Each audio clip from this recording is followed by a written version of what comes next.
Hey guys, what's up? This is Breeze with Monique.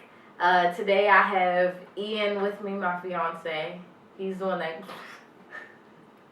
got me into beer. Say something. She owes it all to me.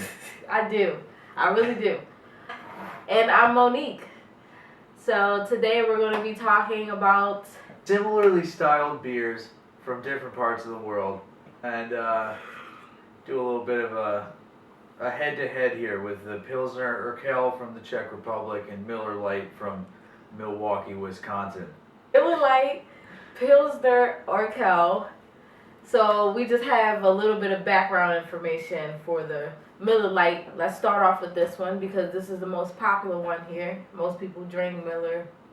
Developed in 1967 by biochemist Joseph Oades. He developed it as a diet beer for people that wanted to watch their figures while drinking beer. It's one of the first light beers developed in the country, I guess.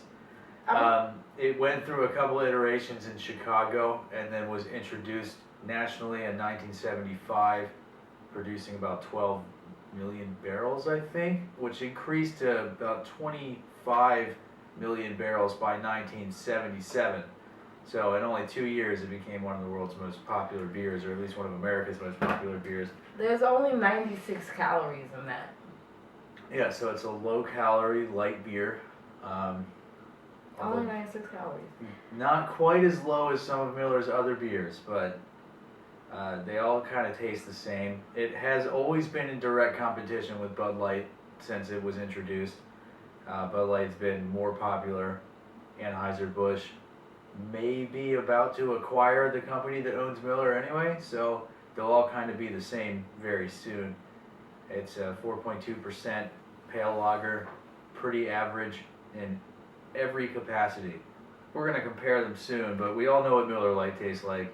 We do. It's not great. I don't think we really need to pour it yet. I feel like we probably need to pour the Pilsner Urquell first, just to kind of give it a comparison from the best Pilsner. Yeah, I mean, if you've never had a Miller Lite, I envy you. It's good. That's a good thing. Yeah, it is a good thing. When I went to parties and played beer pong, that was the beer to choose because you had to drink so much of it. So Miller Lite is cheap, but you know people love it. Yeah, to each their own. Yeah. All right, so Pilsner Urquell. All right, so this was originally brewed in Pilsen, Czech Republic. Okay, and so it was one of the world's first Pilsners. It was the world's first So, Pilsner. you It know, was brewed in 1842. This is for the first OG, time. the OG of Pilsners. And I read some statistic that could be true or not. Either way, it said 9 out of 10 beers brewed in the world today are kind of a directly influenced by the Pilsner, or the blonde lager, basically, is what it is. Yeah, so all the light beers. All the American beers came from this. Yep. All the standard, your Budweisers, your Millers, all that stuff.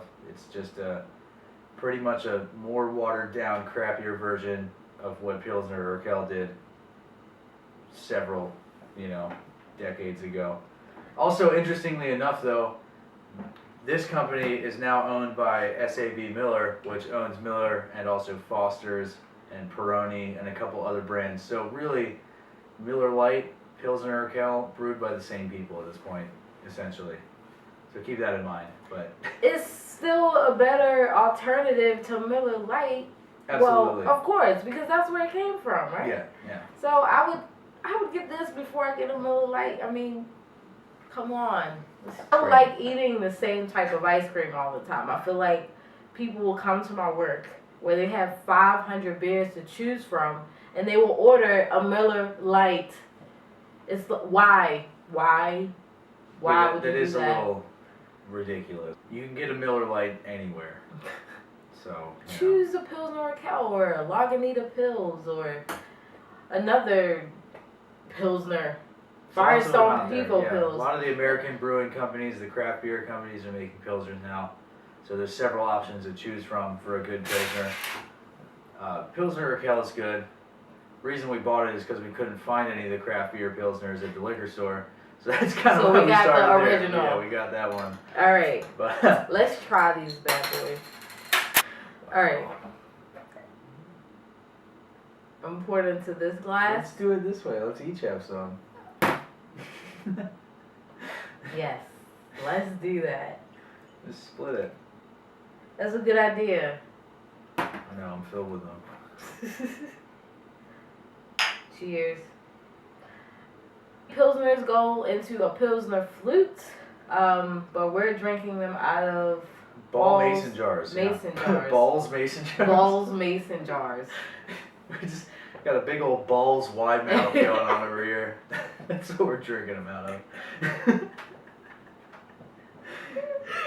Yes, we.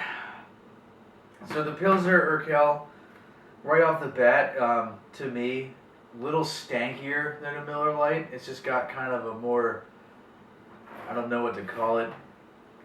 It's definitely more alcoholic. Everything, it's basically like if everything in a Miller Lite just tasted a little bit stronger. Balls wide mouth. Balls wide mouth glass.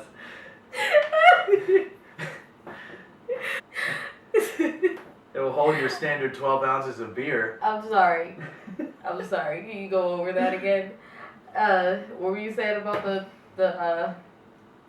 Pilsner Urquell? The Pilsner Urquell definitely has a stronger taste of, the dry, or not dry, but like soggy grass, sort of.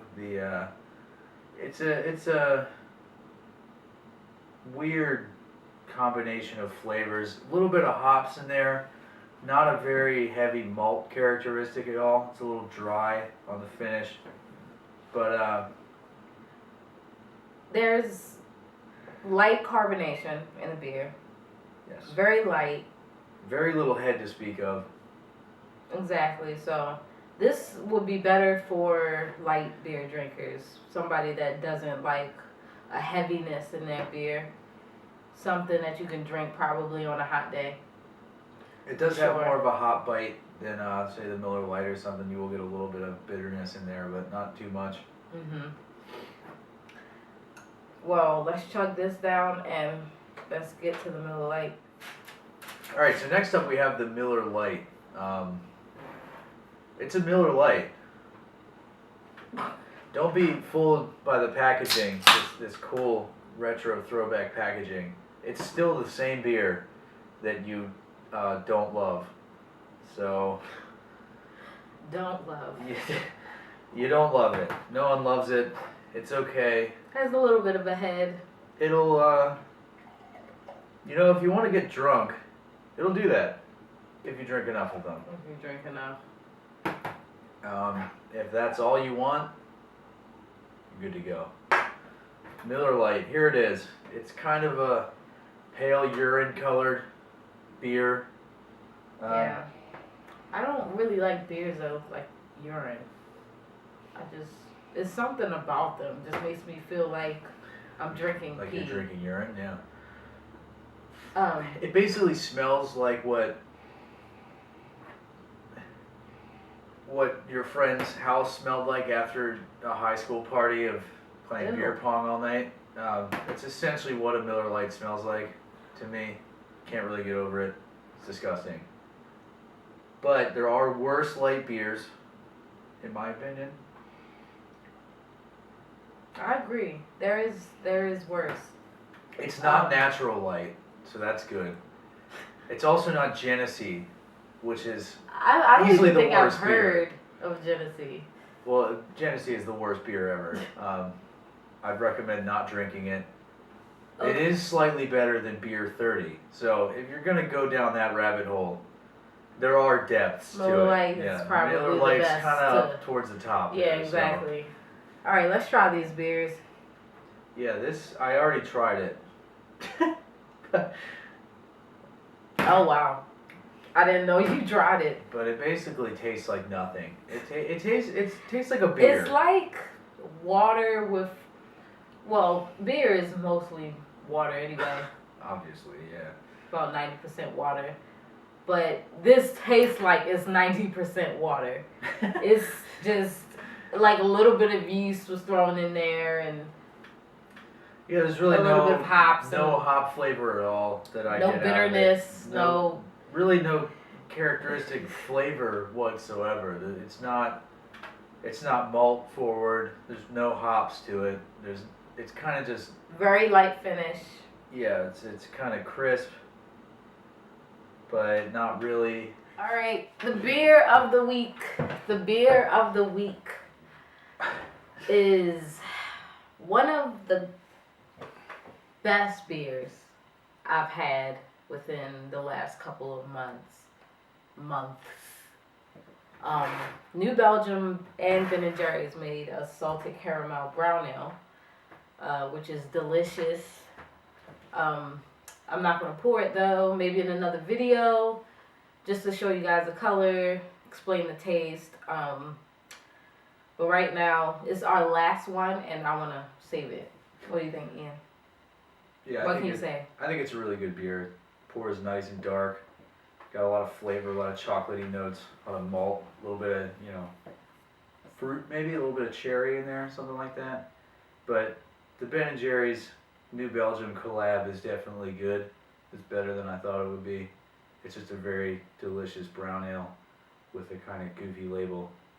Anyway, we're rambling.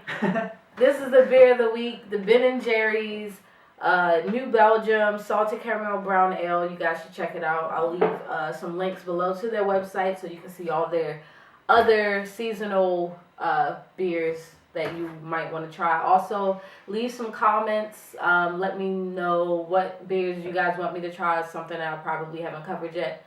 And also, don't forget to subscribe to the channel. Thanks. See ya.